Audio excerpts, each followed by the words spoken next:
praises for Allah, seek His help and His forgiveness, seek refuge with Allah from the evil of our own souls and from our bad deeds. Whoever Allah guides, no one can misguide. And whoever Allah misguides, surely nobody can guide. I bear witness, there is no deity worthy of my worship except Allah, who is one, who has no partners, no daughters, no sons. And I bear witness that Muhammad sallallahu alayhi wasallam is his slave and messenger. Alhamdulillah, assalamu alaikum wa rahmatullahi wa barakatuh. It's a pleasure to be here, I'll be honest with you. It's an absolute pleasure, because I feel like this is where my journey began. This is where my journey began. This is the first place I ever spoke in front of any group of Muslims. It was right here. So, and then from that day, I ended up speaking at different places to where, as Sheikh just introduced me, I travelled all around the world. So it's a pleasure to be here and a pleasure to be amongst you. I grew up in South London, and to see all these youngsters here, alhamdulillah, we could have been so many different places right now. So alhamdulillah. Death, this topic for me is, this topic is the reason why I am here. The brother who's a revert probably can relate, but when you think about this topic of death, this is what tips us over the edge when people ask me what took my shahada, but I'll go into that. So death, this is the end of one life and the beginning of the next life. The truth is, when I was you guys' age, I'm talking to the young ones at the front now. How old are you? You look about 12, yeah? 13, 12, 10, 11. You see, when I was this age, and some of the elders at the back can relate, I don't think about death. I don't want to think about death, and I don't want to know about death. Why think about death when we can think about life? This is what I was interested in, life. And all the great things we can gain from this life. And if the reality is that we are all going to die sometime, then I want to live the best life I can before that death comes to me, right? You want the best of this life. So, what did 50 Cent say? Get rich or die trying. This was the kind of mentality we had. I want to have a great life while I'm here, before I die. When I was young, you guys' age, how do we attain happiness? The happiness is from material things, things you want. So at first it starts off small. So my happiness I wanted was like, you know when you're a baby, not a baby like 4 or 5 years old, you just want things like, you're happy if you had like a pack of crisps, or your mum says, yes, you can have a biscuit from the cupboard. So I'll just be like, can I have a biscuit? If she says, yes, can I have a drink? You're like, yes, I'm happy. As you get a bit older, like 10, 11, it's like, can I get a computer? For me, it was like, can I have a PlayStation? For you guys, it's probably, can I have an Xbox? And these things, if you get that, you get happy, yeah? If I asked you, what do you want? Anything. If you tell me anything you want, I'll give it to you. What would you ask for now? You don't want to answer. What do you want? Anyone can say anything? A Segway. Huh? Segway. Segway. I said I'll give you anything you want. You said a Segway, you know. Anything. What do you want? Money? No, I said that's a waste of money. It's a waste of money. What would you want then? I don't know. Going to Temple. MashaAllah. Xbox. Segway. So this is how we feel and this is how we think. When I was young, if you ask me what do I want, I'm just going to say anything materialistic. Like I wanted trainers. Because once you get to about 11, 12 years old, you start to gain this little ego, like a bit of pride, where you don't want to go outside and people can curse you for what you're wearing or for the way you're dressed. You didn't care when you were 6, 7 years old, but when you get to about 11, 12, it starts to matter. Because your friends are going to ask you, bro, what's them trainers? Why have your attractive ones got 4 stripes and not 3? That's not Adidas, that's Aribas. That's because we used to go Lewisham Market, round the corner, and they sold the stuff cheaper than the high street stores. So we used to buy trainers from a place called Shoe Express, and they weren't Nikes. It would be like Nicks or something.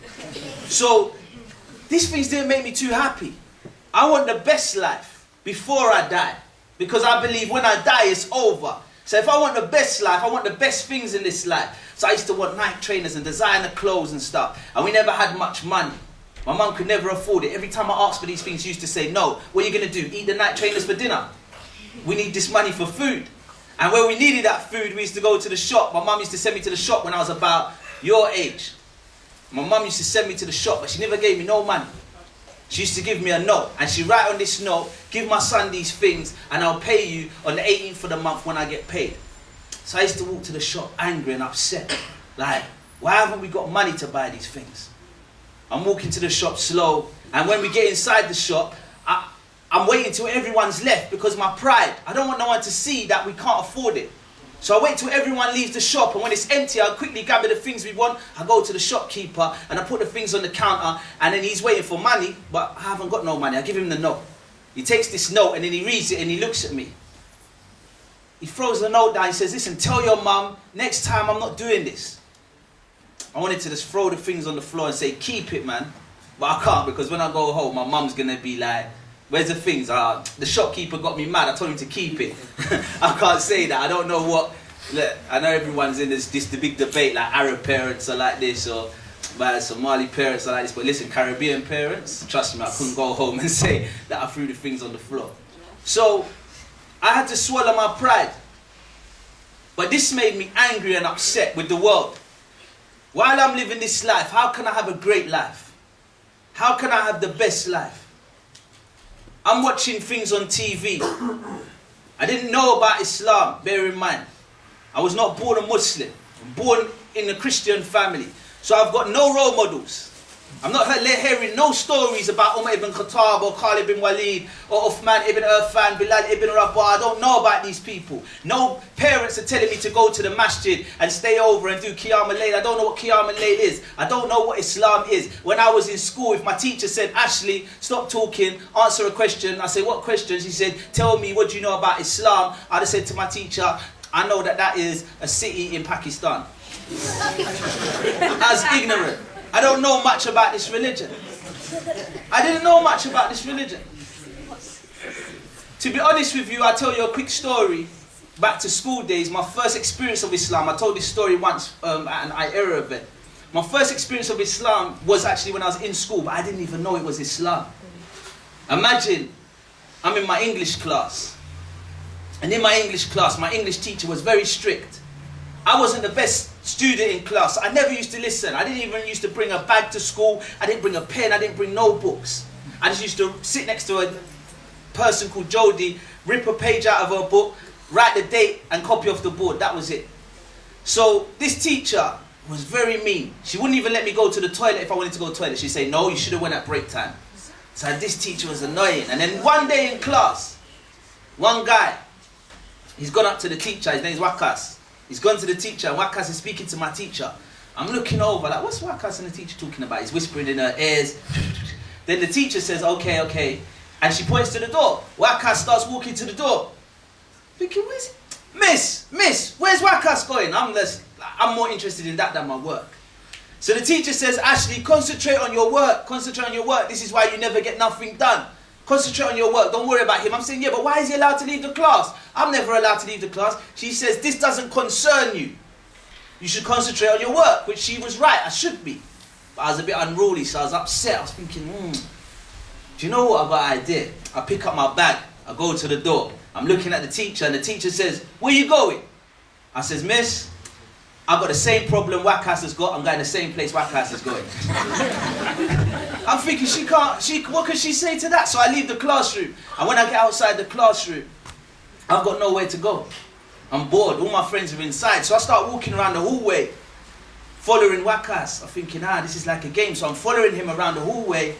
And as I'm following him, I see him take off his school blazer. And he takes off his school blazer, hangs it up. Then he starts taking off his school shoes, his socks. And he's rolling up his school trousers. And he's rolling up his school shirt. I'm thinking, what's Wakas doing? He turns on the shower, but it's like he's standing far away from the shower and he's getting wet and he's coming back and it's like he doesn't know what he's doing. So I'm thinking, what's going on here? Then Wakas notices me and he says, what are you doing here, man? Why are you here? What are you doing here? He felt embarrassed and shy. I said, what am I doing? Why are you having a shower with your clothes on? He says to me, no, this is from my culture. This is what we do. This is my religion. I said, okay, cool. That seems a bit weird, but I'll leave you to it. I left. Now, a couple years into my religion, I remember seeing him on Facebook. And he said, mashallah, you're a Muslim now.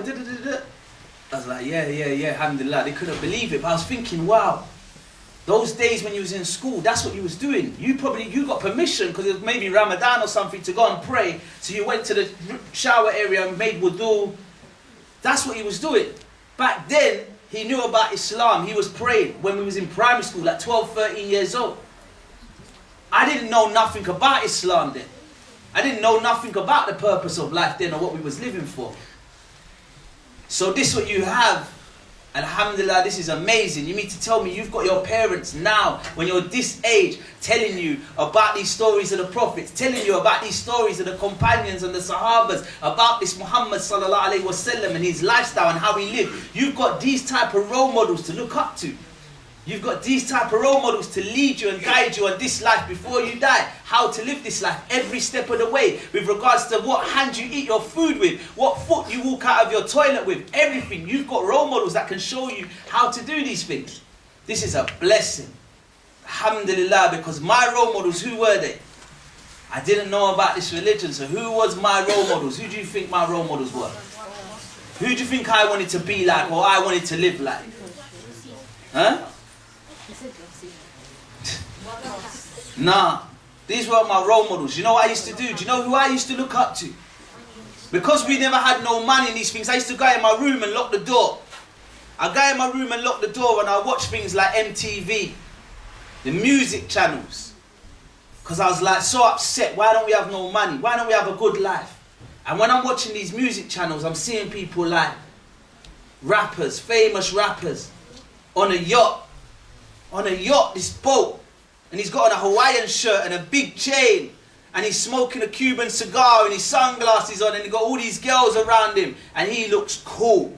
And he's talking about, yeah, I'm big pimping, spending Jesus, just a jiggle man. I'm thinking, yo, I want to be just like him. Look how he's living. This is how I want to live. Of course I want to live like that. Why would I not want to live like that? And then in the next video, he's driving around Monaco. This is the south of France, along the French Riviera. And he's in this Ferrari and he's got some other guy and there's girls sitting on the back because they got the top down. And they're going, yeah, we're in Ferraris and Jaguars, switching 4 lanes, top down, screaming out, money ain't a thing, hey. And their friends are waving back like, hey. I was thinking, nah. What do I have to do to live like that? I need that. My mum can't even afford to give me enough money to buy night trainers. She can't even afford to give me a good haircut. Every time I say, Mum, can I have £10 for a haircut? She says, go and knock next door and ask them to borrow the shears. I'll cut it for you. Mum, it's not the same. I need to live like this. So, if death is the only guarantee in life and death is going to come to me at some time, I need to make sure I can attain these things that I'm seeing in the video as soon as possible. Before I die, I want to live the greatest life. Get rich or die trying. So this is what I got myself into. With no role models, with no understanding of religion, with no guidance, how else was I going to live? So I started going to the streets and doing criminal activities. Because that's what all these rappers talked about, these criminal activities.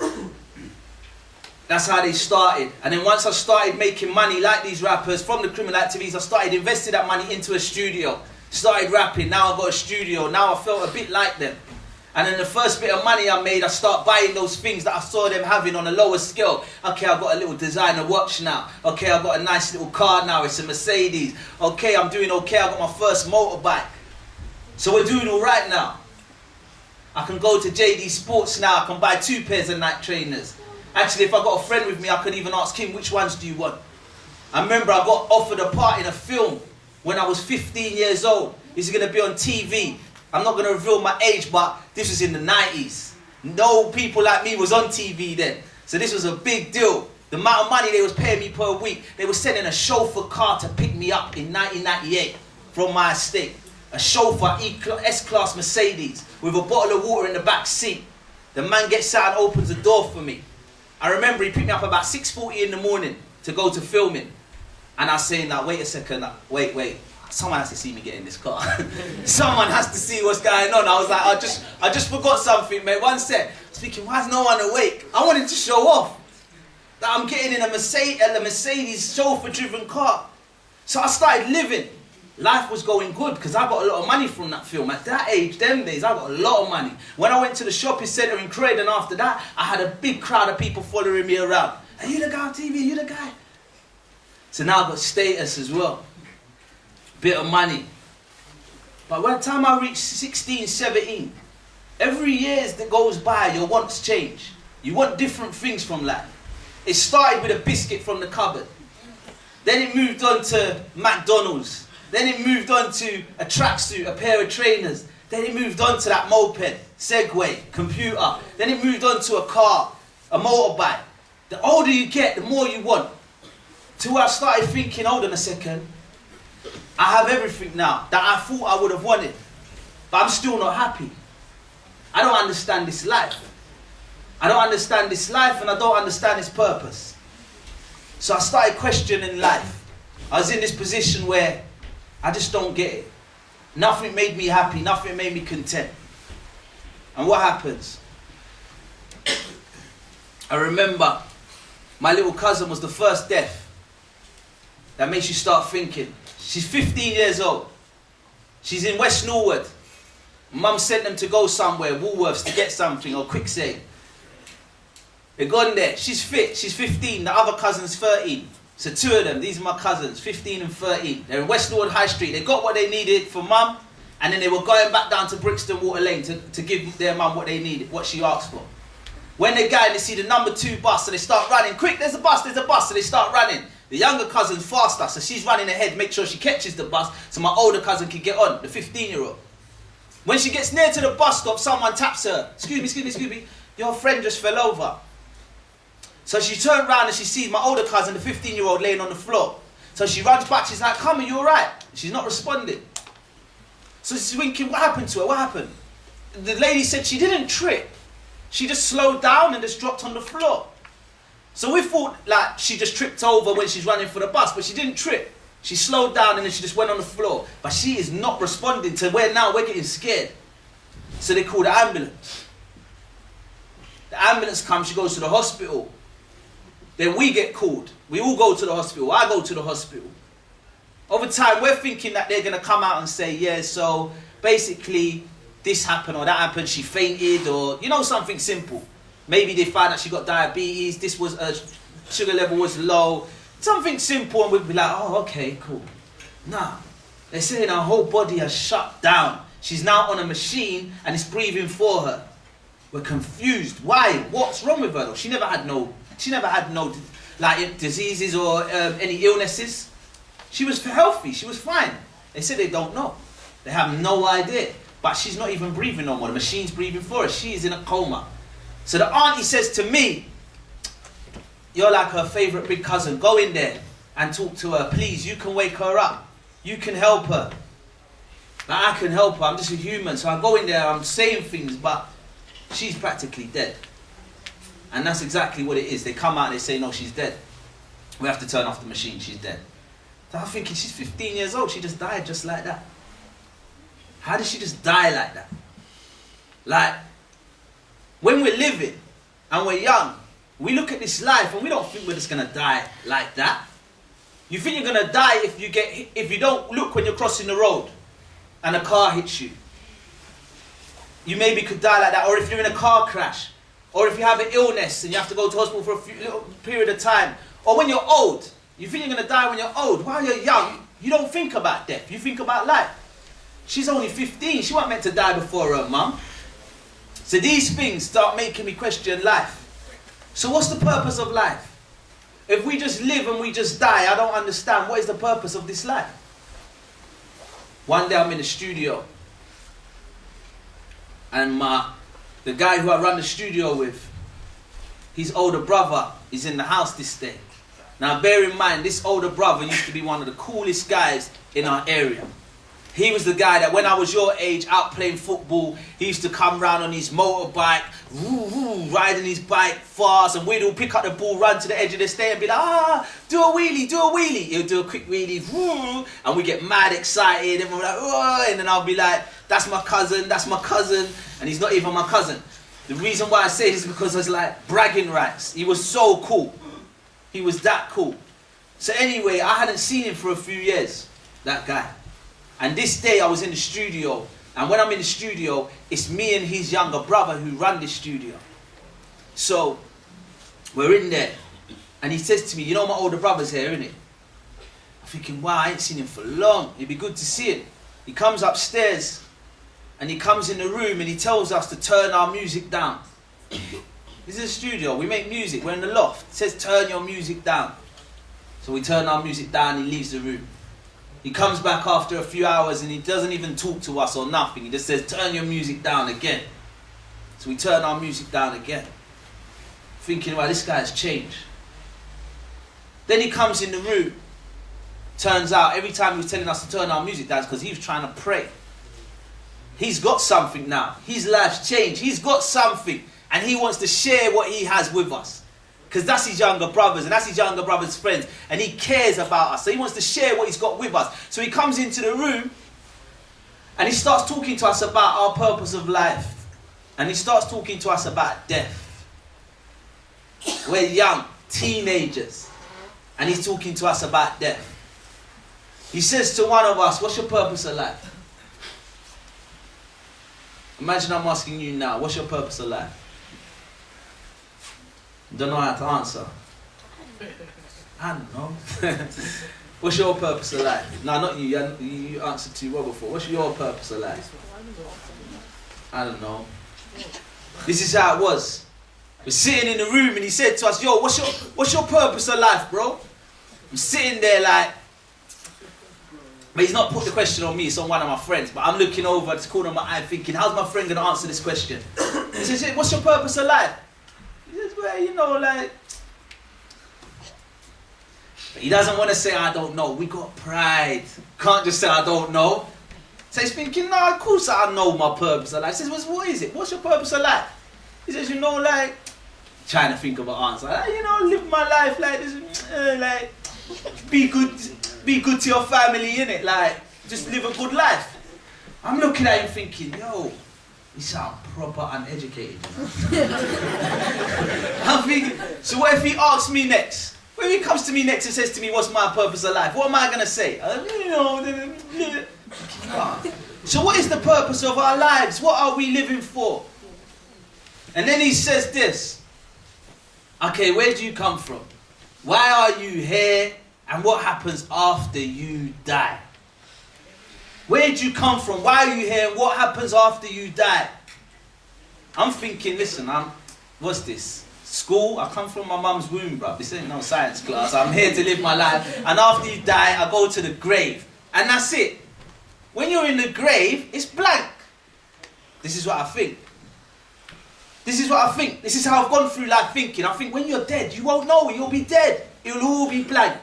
Because like just before you was born, you don't remember nothing from before you was born. It was all blank.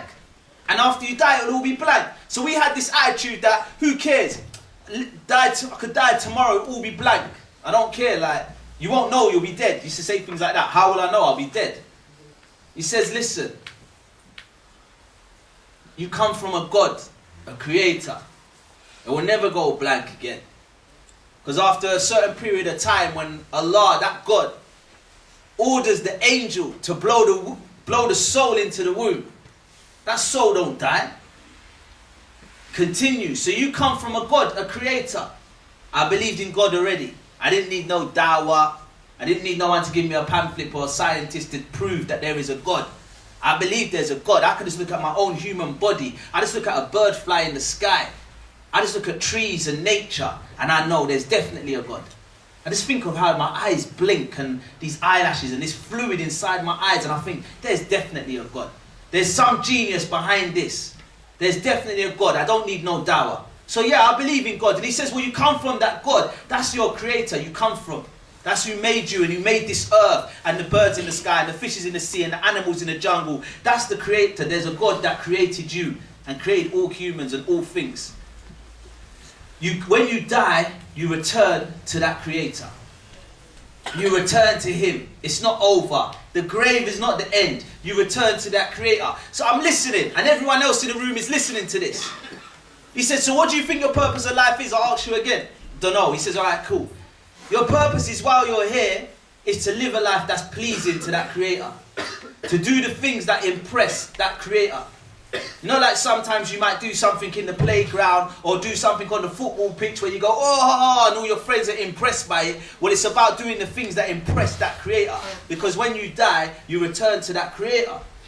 So I'm thinking, this is how he's talking to us in the room. We're thinking, you return to this creator. You can see our minds, he's got us now. We've turned down the music now. We're all listening. Saying, yeah? And I remember he started talking to us about this day. Judgment Day. He says, yeah, there will be a day. When you return to the creator, there will be a day. It's Judgment Day. And you see on this day, you're going to be raised up. This is what happens after you die. You're going to be raised up. And you're going to be raised up, some winners and some losers. And you've got to ensure you're going to be one of the winners on that day. Now, we was watching an award ceremony on TV. It was called the Mobile Awards. And a group that lives not far from us in South London called So Solid had just won an award. And I remember we was watching them saying, look at them. Because they went up on stage and they picked up their trophy. And it was like, yeah, thank you for this award. And they had nice jewellery on. And we was thinking, we need to work so hard, man. Because next year I want to win an award like that. And this is how he said it to us. He said, you see, like you said, you want to work hard. So next year you can get called up on the stage and win an award at this silly television show you're watching. Yeah, he says, I understand what you mean, because I'm doing something similar, but it's different. I'm doing it in life because I want to work hard in this life. I want to work hard in this life and do a lot so that when I die and I return to that creator on Judgment Day, my name gets called out. My name gets called out and I get my award. But my award is not some trophy in front of a few people at home or a few friends.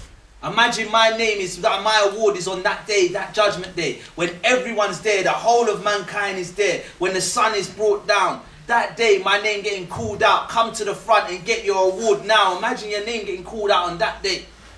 And the gates of paradise is what's open for you, not a trophy. He said, I'm working hard for that. I'd rather have that than some silly trophy and some TV music award. So now he's got the room even more. We're thinking, right, this Judgment Day sounds mad. He said, listen, while you're here living, do you not know that there's angels all around you? There's angels surrounding every single one of you. And they're taking notes. They're taking notes of everything we do. Everything bad we do, they write it down. Everything good we do, they write it down. So our good deeds and our bad deeds. This is what's happening while we're living. Everything we do in public, everything we do in secret, everything we reveal, everything we conceal. Now after you die, depending on how good you was, he's saying the good soul leaves the body in a certain way, nice and smooth. And it gets taken up to the heaven, going past these layers of the heaven. And it's saying, whose soul is this? And you'll be known by the names you're known as in this life. And the bad soul is taken out in a rough way. And whose this soul will smell bad? Like, whose soul is this? This is the bad soul. The one whose deeds, like in Joseph Amr, it talks about our deeds are weighed like scales. Our good deeds are weighed and our bad deeds are weighed. So we need to ensure that our good deeds weigh more than our bad deeds. Because those whose bad deeds weigh more, these are the bad souls. If they've done more bad than good while they're living. But those whose good deeds weigh more, these are the good souls. Those who've done more good while they was here living. So the good souls will be awarded their book in their right hand and the bad in their left. So on this day, the winners, they will be awarded. So I'm thinking to myself, so what about the losers? Because you're talking about the angels are writing down deeds and everything you do. And I start looking at my life. And I start thinking about the things I do with my life. And how I spend my time. How I spend my money. How I make my money. And what I do. What I do when I think people ain't watching. What I do in secret. And I start thinking, well, these things are not even hidden, really. Even though I think no one can see, these angels are still writing these things down. This God still knows about these things. I'm definitely going to be a loser. You know what? Stop telling us about the good soul and this paradise and this award. What happens to the losers on that day after they die? What happens to the people who die in a bad state? Who were losers, who weren't doing the things that were pleasing to their creator? What happens to them? This is what I want to know, because the way I see it is everyone in this room will definitely me is a loser. the room I was in at the time. So I said, what happens to the losers? He says, listen, you see on that day, when this hellfire is dragged forth, imagine 70,000 angels pulling this fire, pulling each rope, and there's 70,000 different ropes. And we know how big one angel is. 70,000 of them on each rope pulling it, and you can hear it roaring, boiling, as a fresh host is flung therein. I'm saying, what, a fresh host of what? Of people, the losers, the ones who didn't live this life properly, the ones who when they died, they was not in a state of submission, the losers. This is what happens to them. The ones who rejected Allah, the ones who turned their back on Allah, the ones who said, this is my life, I'm going to live my life the way I want to live it. They didn't want to follow no rules. They said the rules are too hard. These are the losers. This is what happened. So I'm thinking to myself, wow. And he's saying, he's telling us bits of these surahs, and I can't even remember, but he was saying like, these losers are going to beg and wish that they got sent back. They're going to wish they got sent back to this life. Please send me back, let me go again, because now I can see what it is. Now I can see it with my own eyes. Please send me back and let me go again. But while they was living, no.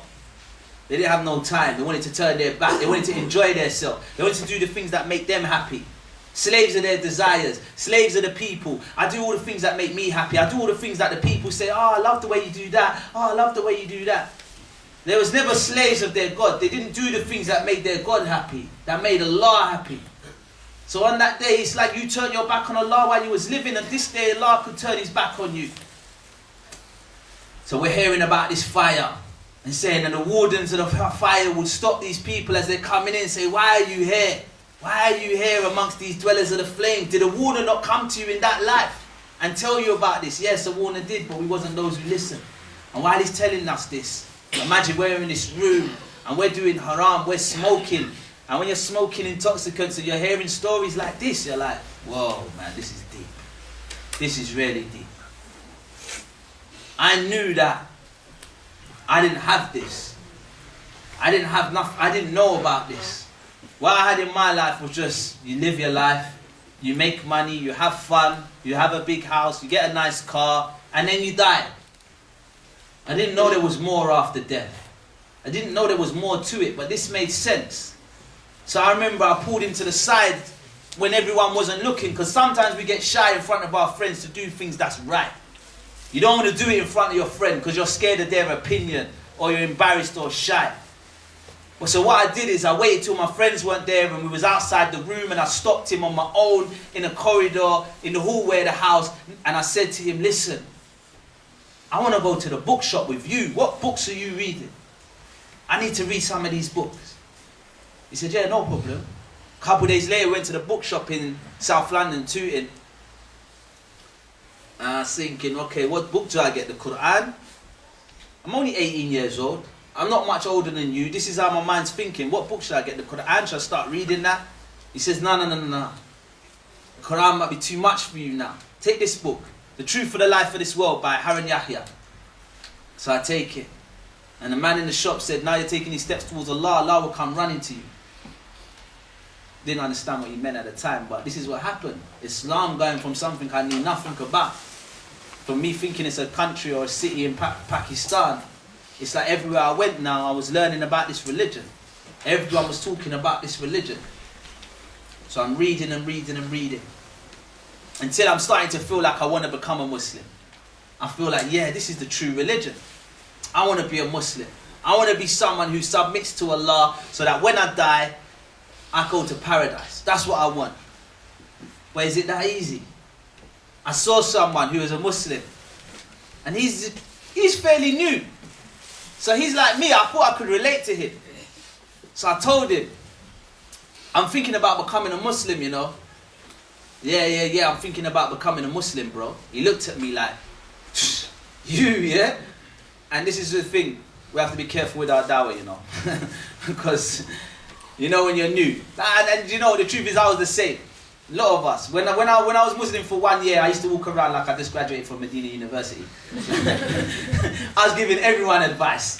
I was giving everyone doubt, everyone advice. Don't make a mistake in front of me when I was 1 year in. Are you crazy? And don't teach me a new word.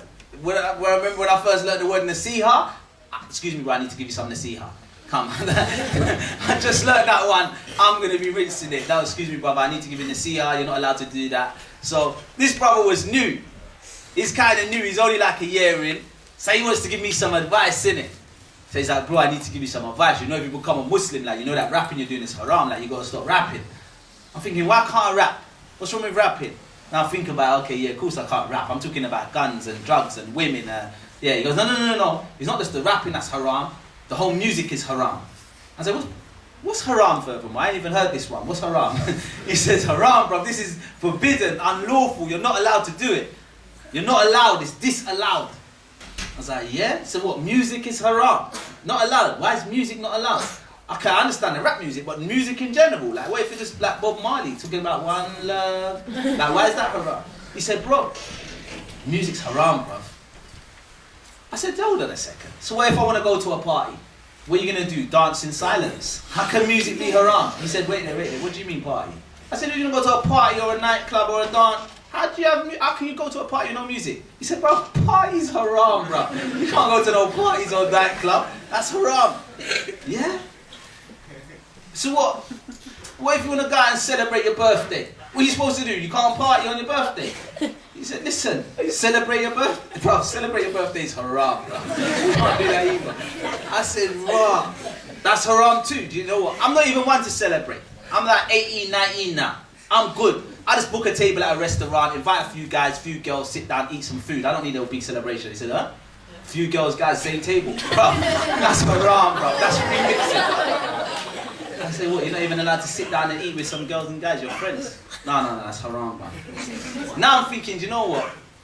I'm not even too sure about all of this, you know? I'm not even too sure. Furthermore, this conversation's annoying me. And we're in my studio in Streatham and there's a McDonald's at the top of the road. I remember the saying to him, bruv, you know what, I'm going to go out to the McDonald's at the top of the road. If you want anything, let me know. He said, boy, yeah, you see that McDonald's?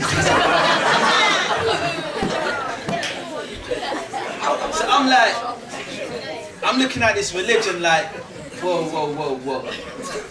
So, what am I supposed to do? I don't understand, like, it sounds like everything's haram. Eating food? You call it ignorance, but this is how I'm going to think then. Like, how is everything... So what am I supposed to do? Take my shahada, stand in my room, switch off the lights and just look at the floor. I can't do nothing now. This is how I was thinking. But this is what Shaitan does. He makes everything that's good for us, he decorates it to make it seem like it's bad and like it's boring. And everything that's bad for us, he decorates it and makes it seem like it's exciting and it's fun. This is the trick of the Shaitan. So what did I start thinking now? I had the disease in my heart of the young people. You know what the disease of young people is? I had that disease. I had the disease of thinking I'm going to live for ages. I've got so much years to go. So what did I say? I said I'm not going to become a Muslim now. I'll wait till later on in life. When I'm about 40 years old, I'll become a Muslim then. Because now I'm still young. I can't do that. This is haram, that's haram, this is haram. You know what? When I'm about 40, I'll become a Muslim. Right now I want to live my life a little bit. I'm only young. And this is the disease of the young people. This is what we all think. Every university I go to, everyone's got plans. Yeah, when I leave university, this is what I'm going to do. I'm waiting till after this, after education, I'm going to do that. I'm waiting till later on in life, that's when I'm going to do that. We all talk as if we're going to live for a long time. Like we got this contract with Allah. That you know, you're not going to die before this age. And then, I remember, I was talking to someone outside a barber shop. My friend. And he told me about someone who just died. He said to me, yo, you know, Thingy just died, you know. I said, I didn't even know. So he's telling me. I said, wait, which one? The one from Brixton Hill? He said, yeah, he died. So we're shocked. We're standing up outside a barber shop like saying, you know, you're doing the normal like, boy, it's sad, man. It's sad. You never think it's going to be you in it, but you're like, it's sad. And then he said to me, it makes you realise life is short. We got to do a lot. We got to do a lot. And these times I had my studio, so he said to me, you know what? I can sing, you know. And because I'm a bad boy, I wouldn't tell anyone, but I'm a good singer. So Now I'm realising we could die anytime. Take my number, bring me studio. I'm going to start singing. Got no time to waste. And he's got a newspaper in his hand. And it had a picture of all the David Beckham's cars. I never forget this. And he goes, look at this. I want that. I'm singing, I'm doing whatever I have to do because before I die, I want that. That's what he said to me. He said, life's too short. Look at Thingy. Brixton Hill. He died. I was talking to him 2 days before he died. This is what the guy said to me. I was talking to him 2 days before he died. That's like me and you talking now, and 2 days later I'm dead. Nah. Listen, take my number, phone me. I want to come studio. I said, no problem. No problem. 2 days later, I went to my studio. I walked in my studio. Everyone's quiet. I said, what's going on? What's happening? They said, ain't you heard? I said, what? They said, blah, blah's dead. He got shot in the head in the barbershop today. I said, what? This is the same guy I was just talking to outside the barbershop 2 days before. This hit me. I didn't even know what to say. I just started thinking, wow, death comes unexpectedly with no warning. You just don't know. And then at the time, we was a music group in the studio, and we had a manager. We had a manager, an Indian lady. She was our manager. A couple weeks after that, our manager said she's going out to a conference thing. We need a meeting tomorrow. She's going to give us feedback. The next day, we arrived at the studio. We said, no, we got a call. She got killed the night before. This is a girl. She's not involved in crime. So don't think of like, oh yeah, but he was involved in crime. That's why he died. This was a young Asian girl. She got killed the night before. She's dead. So I'm thinking, wow, the manager's dead. Death comes unexpectedly with no warning. So now I'm starting to think, do you know what? I need to go and see this guy. I need to go and see the guy who was first telling me about death and take my shahada and become a Muslim. But I was delaying it still. Delaying it still. And this is what we do. Until I had a dream. And when I had this dream, I got shot. In my dream, I was in an ambulance. And they're taking me to the hospital. But when I'm in the ambulance, I keep trying to sit up. But I can feel them pushing me down, saying, wait, be patient, we're nearly there. I said, listen, I don't care if I die. I need to go to Ismail's house so I can take my shahada. I need to take my shahada. And they said, wait, be patient. I said, listen, I need to become a Muslim. I can't, the guy will be at the hospital soon. But it's like they couldn't hear me. So I'm shouting, but it's like what I'm shouting weren't coming out properly. And they said, we'll be at the hospital soon. I'm saying, listen, I don't care if I die. I don't want to go to the hospital first. I need to become a Muslim first. This is what I was saying in my dream. And then I woke up out of the dream. And you see, when I woke up out of this dream, I'm sweating. I don't know if you've had these dreams where you feel like it's so real. It felt like it was so real. And then when you wake up out of the dream, I realized, wait there. I needed a minute. And then I realized that was just a dream. That wasn't even real. Now I can get on with my real life. So I went to see the brother. And I had to tell him about the dream. I told him, and he said, you know what? When you're in the dream, it feels real. It feels like this is everything, innit? Like you're so panicking, like you're in this dream and you're panicking, you're emotional and everything matters, and then you wake up and it's like, oh, it's just a dream, and you get on with your real life. That's exactly what this life is like. While we're here living now, we think it's so important. We're arguing with our friends. Oh, I'm not talking to you no more. You're arguing with your mum. You're slamming the door. She gets on my nerves. Da, da, da, da. We're crying. We're getting emotional. Husbands are arguing with wives. Everything. Brothers are online on the internet. I just need to tell him, refute this guy. Like we're in so emotional, so deep into this life. So deep. And then we die. And when we die, we go to the grave. And when we go to the grave, and the angel comes to us where we're in the grave. And we're in the coffin. And he asks us, how long was you in that life for? We say a day or part of a day. That's it. That's how we'll answer. Like we was here for a day or part of a day. Just the way I look back at a dream. Like, oh yeah, it's nothing. That's how we're going to look back at this life once we get to that grave. So when he said this, I said, you know what? I want to take my shahada now. I need to be a good Muslim now. I don't care. I need to do this. So I went with him to take my shahada not far from here. New Cross. Because the masjid wasn't open near there where we were. So we went to New Cross. And when I went in there, I was wearing a grey Nike tracksuit. A Nike Air Max 90s. Exclusive black and white ones from Bethnal Green. I never forget.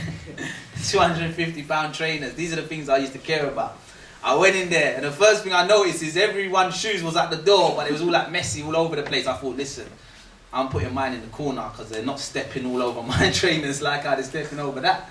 And then I went into the room to take my shahada, and when I got in the room, first thing I noticed is they were sitting on the floor. There was no sofas. I was thinking in my head, okay, so sofas is haram as well. And then we had a meal before I took my shahada, and I found a lot of love in this meal. A lot of love in this meal. They said, listen, come sit round, let's eat together. So I'm eating, but I noticed something. I noticed they put all the food on a big tray. Like just one big tray like that, and there's just loads of food on it. And then they just threw some spoons down, everyone's on the floor, they shuffled up and said, yeah, eat brother, come, eat. I'm just thinking, I said to the guy next to me, like, look, where's my plate? Like, I need my own plate. He said, no, we're all going to eat from the same plate, bro. Okay, cool. So I'm eating, but I'm not even hungry. I'm so excited. I'm about to be a Muslim. This is big news for me. That I'm not even hungry. Just looking around. And I'm looking around at everyone thinking, wow, this is weird. Like, this guy, they're all different races, all different colours, all different ages. Like, this guy looks like he's from Somalia. This guy looks like he's Asian. This is Greek. He looks about 60 years old. He looks about 30. I'm only 18, 19.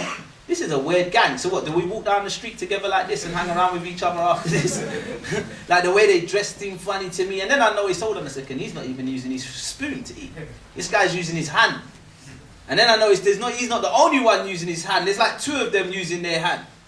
And I'm not going to call out no cultures, but the way he's using his hand, cool, it looks a bit neat in front of him. He's using 3 fingers. But this guy, I don't know where he's from, but he's put his whole hand in, and then he's squashing it in his hand. And I'm thinking, oh, I'm looking at the corner of my eyes, he's squashed it, and then he's done this, and he's licking his hand a bit, and I'm thinking, there's no way he's going to put his hand back in the food, there's no way he's going to put his hand back in the food. And then he puts his hand straight back in the food.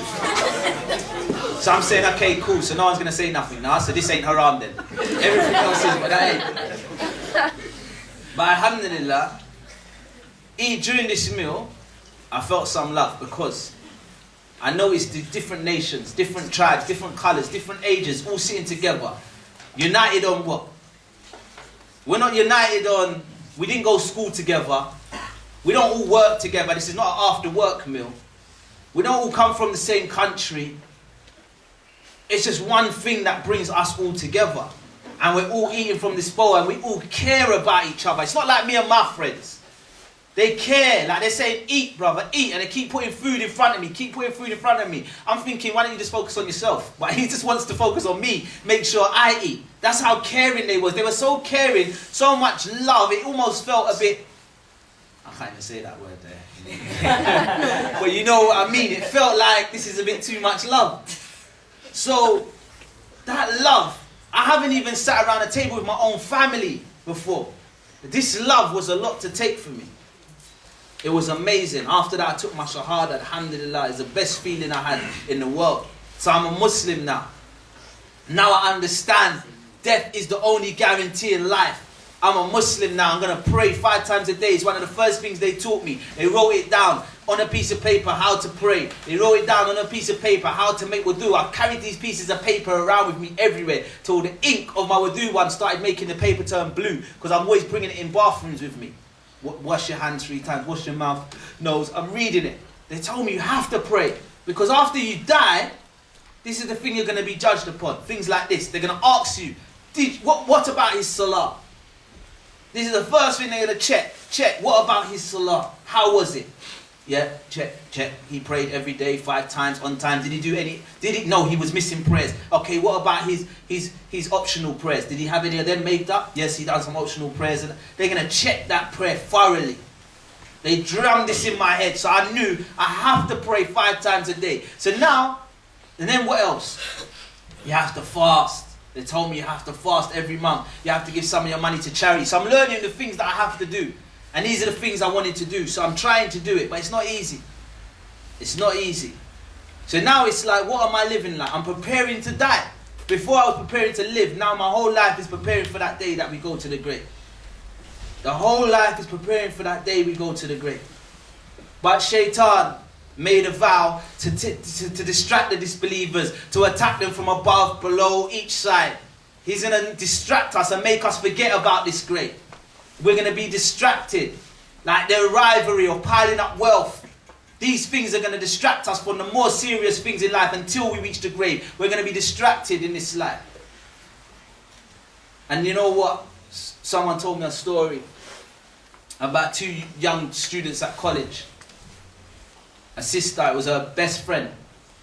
And she said one day they come into college and the sister wasn't covering no more. In university, sorry, the sister wasn't covering no more. She wasn't wearing her hijab or nothing like that.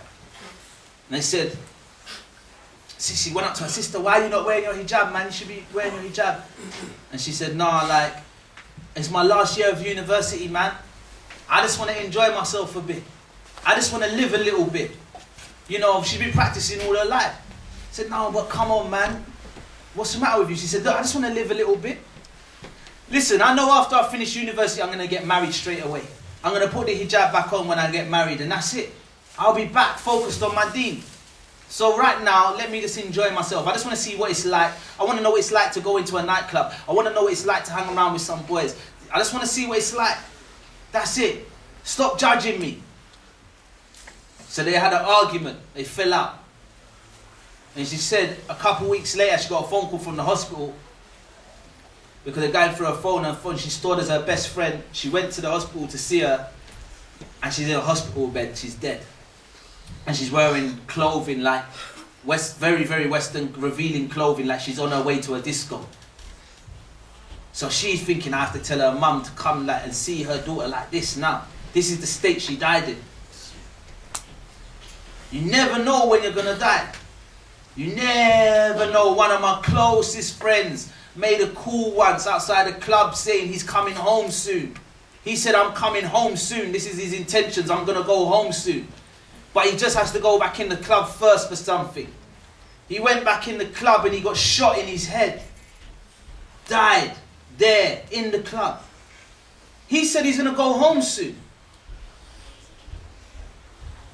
You never know when you're going to die.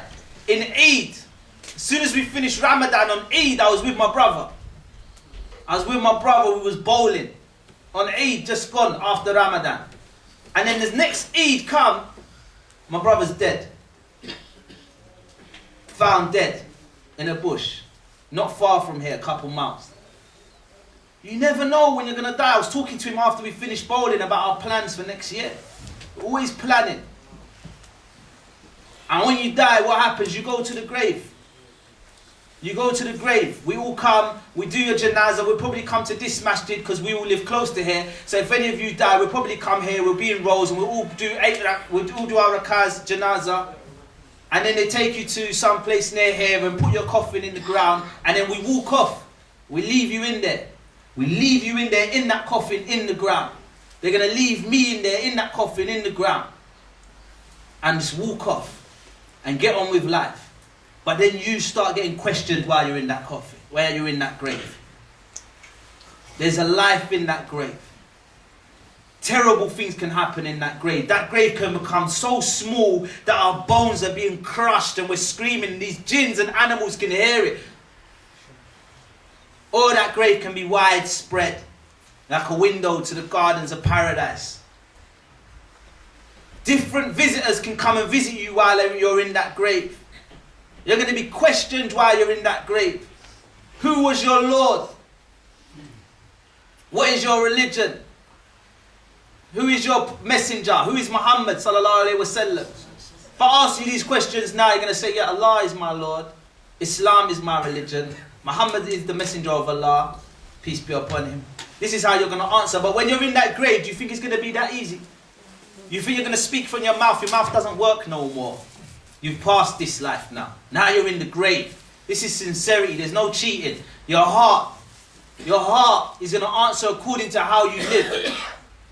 So right now, if I ask you, who do you love? And you say, yeah, I love Muhammad sallallahu alaihi wasallam. I love his way. And I love Allah. Allah is my Lord. And I love Islam. That's my religion. But every day when people say to you, go on, read some Quran. How much times do you read the Quran? You don't know. Never. I never pick it up. But you always pick up your control pad to your computer game. You always got time for your friends, time for things in this life, but you never got time for your religious duties. How can your heart sincerely answer that Allah is your Lord, Islam is your religion, and Muhammad is your messenger, sallallahu alaihi wasallam? How can your heart sincerely answer if this is not the way we lived? This scares me. Someone asked me the other day when I was at a lecture, what's your biggest fear? What's your greatest fear? I said, my greatest fear. I said, what's yours?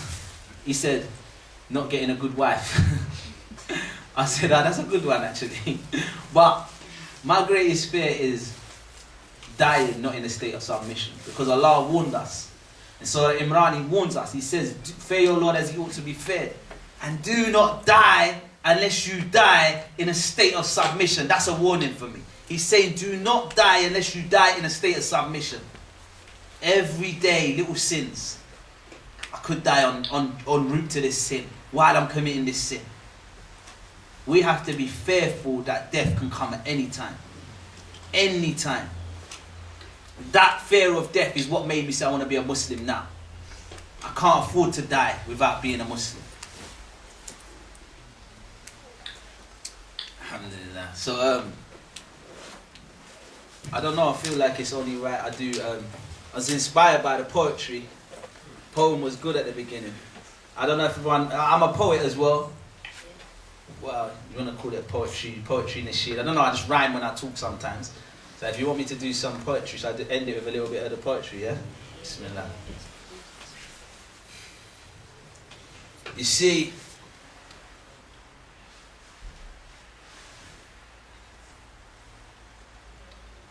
I have to make something up. I'm going to go into my story, but I have to make up a beginning.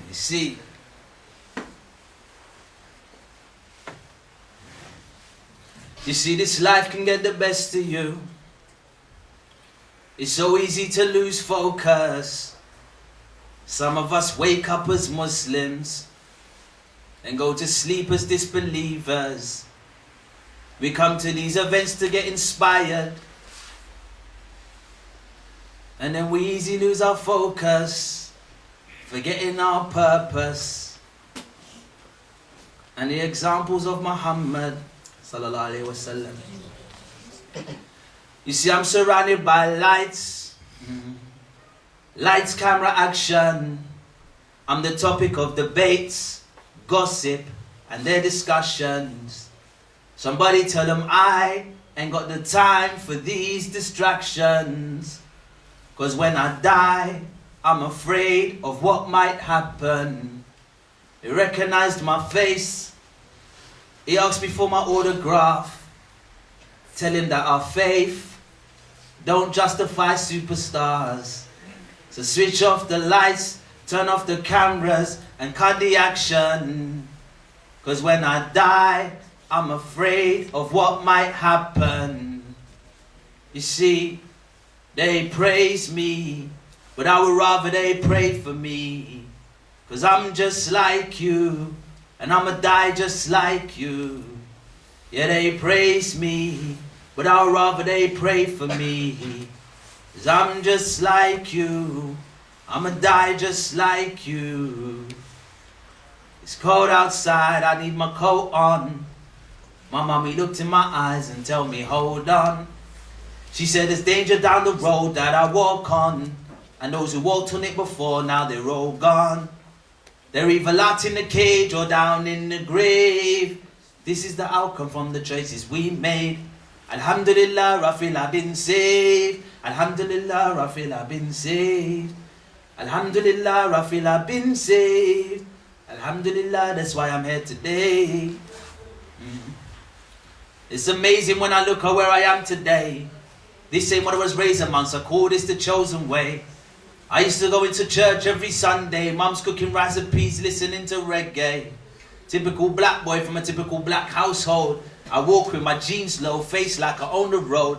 Before there was no hope, I used to make a lot of dough. But when they ask me about Islam or Allah, I say I don't know. A few books, few months, a lot of reading.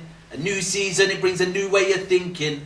I reason when a Muslim is speaking, I listen, I smile because of the beauty I found in his religion. You see, this is what was missing, the final piece of the puzzle. It's all starting to make sense now. Before it was all muddled, I was stuck in the jungle, blind like a bat. Now I see quite clear, it's Allah, thank for that. He brought me the facts, now the boy from the flats. is the boy lays head down on the mat. It's as simple as that. And now that I found Islam, inshallah, I'ma never turn back. But I was on the outside looking in, a ghetto child lingering, thinking should I take it now? Thoughts were just wavering. Will it make my daddy proud? What am I gonna say to him? Can I go back to my house? Mommy, I'm a Muslim. How's she gonna take it down? How they gonna take it in? Will I end up kicked out? Will I get a kick in? I don't know what to do. I gotta plan my next move. I wanna take Shahada soon. I really gotta think it through. You see, what's right for me I had to do. I live for me and not for you. I don't believe that is true. The things I read up in the news, it's my choice, I'ma choose. I ain't got nothing to lose. This is the religion, the truth. Read the books, found the proof. Ismail came to me, sat me down and said to me, what's your purpose in life? It just is like a game to me. And I would think occasionally, Ismail is right. I need to fix up my life. Tonight can be my last night. You see, just before the summer, the year 2002, my mind's already had a wonder. Now it's time to make a move. I made my way down to the studs. I link up with my crew. I'm sitting on the single chair, running my fingers through my hair. I said, yo, it's your Phil, is your older brother here? Thankfully he says, yeah, Ismail was downstairs. He'll be up in a minute, he's having a word with his mother. He comes up, I tell him I wanted to take my shahada. He looks at me and smiles, I stand up, receive a hug. He said, I see you as a friend of mine, I look you like a bruv. I can feel the love, no longer feeling lost. He said, take off your cross. Let's take a drive to New Cross. That's where I met my Uncle Yasser and these brothers from all over. They said, it's time to leave the ghetto life way over your shoulder. I said, La ilaha illallah, Muhammadur Rasulullah. There's no true God except Allah. Muhammad is his messenger. Now I ain't going church no more. Was going Jummah. Friday, straight to mosque, Mumtaz and the khutbah. I wanted to get the front row, I had to get there early. He read the prayer in Arabic, I understood it barely. I really got to learn this quick, let me get myself a teacher. Then I went Egypt to learn the language better. Feeling all emotional, I wrote my mum a letter. In Egypt feeling lonely, wanted to find myself a lover. Tried to get married, I suffered a bit of racism. He said she couldn't be were Jamaican. I said, hey, but I still pray and I fast in Ramadan. He said, no, daughter of his will be marrying a black man. I said, okay, cool, I'm going to make dua for you. And you know what, brother, this make dua for me too. I'm just happy I'm a Muslim. I came from them streets to Islam, the ghetto. Now when I see my brother give a palm, embrace with a hug and greet me with salam, salamu alaikum. Yeah, I'm a Muslim, I came from them streets to Islam, the ghetto. When I see my brother give a palm, embrace with a hug and greet with salam, salamu alaikum. And my mum, she always tried her best to make sure her son was focused. Mum always had a smile no matter how slow I progress. Mum would always say, that's my son, he's the best. And Mum never let me forget that this life was just a test. But I was raised in Christianity, I used to go to church. Mum would drop me off to school, then she'd rush off to work. And Mum saw her son change when I turned 19. She still loved me the same when I converted to this thing. She just started asking questions. Son, why you do that? I say, Mum, sit with me, watch this DVD of Ahmed Dida. And slowly but surely, Mum will recognize the truth and appreciate the changes that I made since my youth. She knew I was flying away, she wanted to spend the day together. This is our moment, we went mosque, prayed together. It was enough to make me smile, look at my mum with her hair cover. And then she broke the news, she wanted to take her shahada. I said, Allahu Akbar. Now I say, Mum, when I die, don't cry. Pray for me and my janazah, why? Because I believe in a life that goes on beyond the sky. I'm trying to get there while I'm here still alive.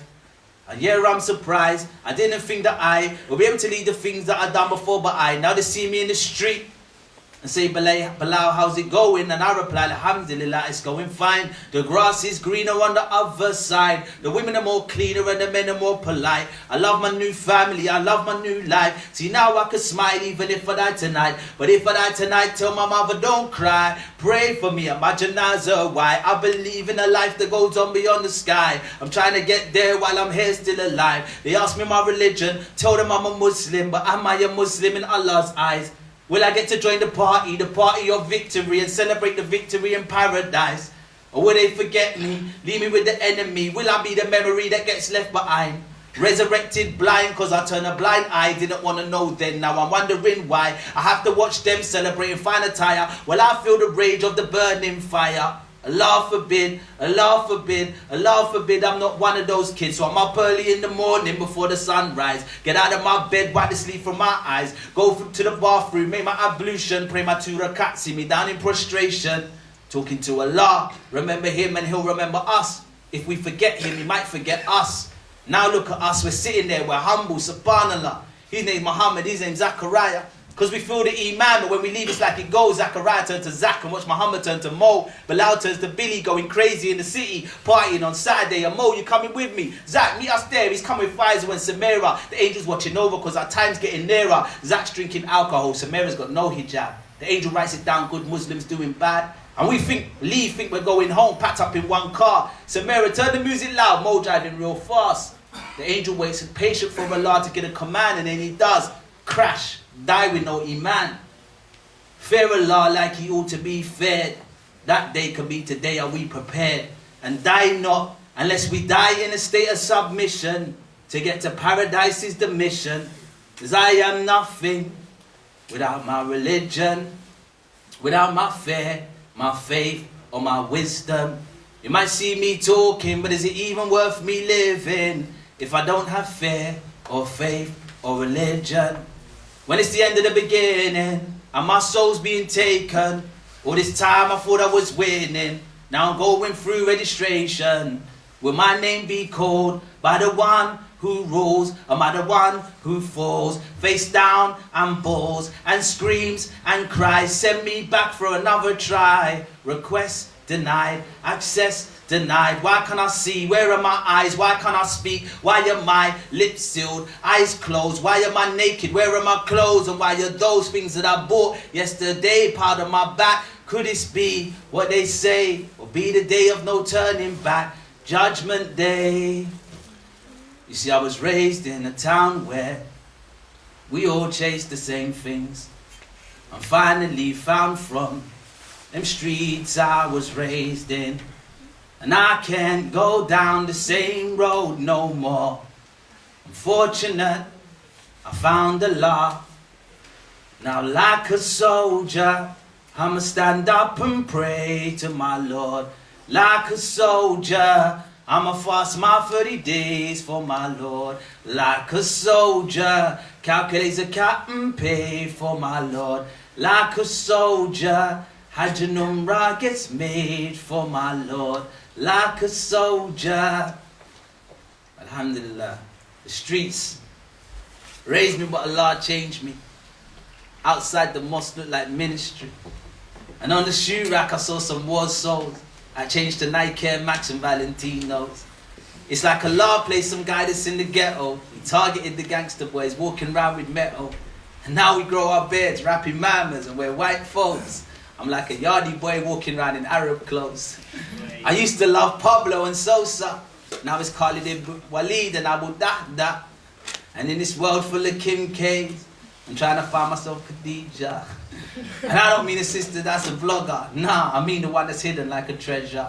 Bruh, our women used to hide behind closed doors. Now they're all on Insta fighting for exposure. Who Allah guides, nobody can misguide. And who Allah misguide, nobody can guide. I can relate to that. Raised up in a council flat. Who would have thought them days that I'll be praying on my mat?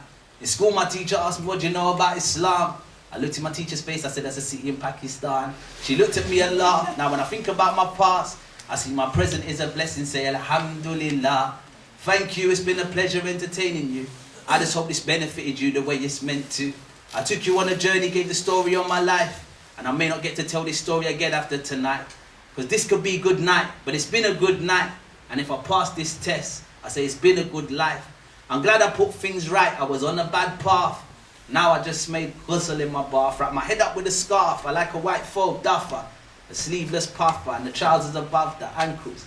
Problems in this dunya, but I'm seeing the angles clear. I'm in my 13th year. So this is like a 13-year-old inspiring his peers. Should I even be here? We could trade places, one of you could take the chair. And please don't cheer and don't clap. And please don't compare me to rap. Because I am just a speaker. I speak in the language of the youth. I understand them. I've been through what most of them been through. But now I'm on the stage with a different ambition. Like Malcolm, I'm a man on the mission. Made the transition. Came from them streets to Islam, the ghetto. When I see my brother give a palm. Embrace with a hug and greet with salam. Salamu alaikum. Takbir! Takbir!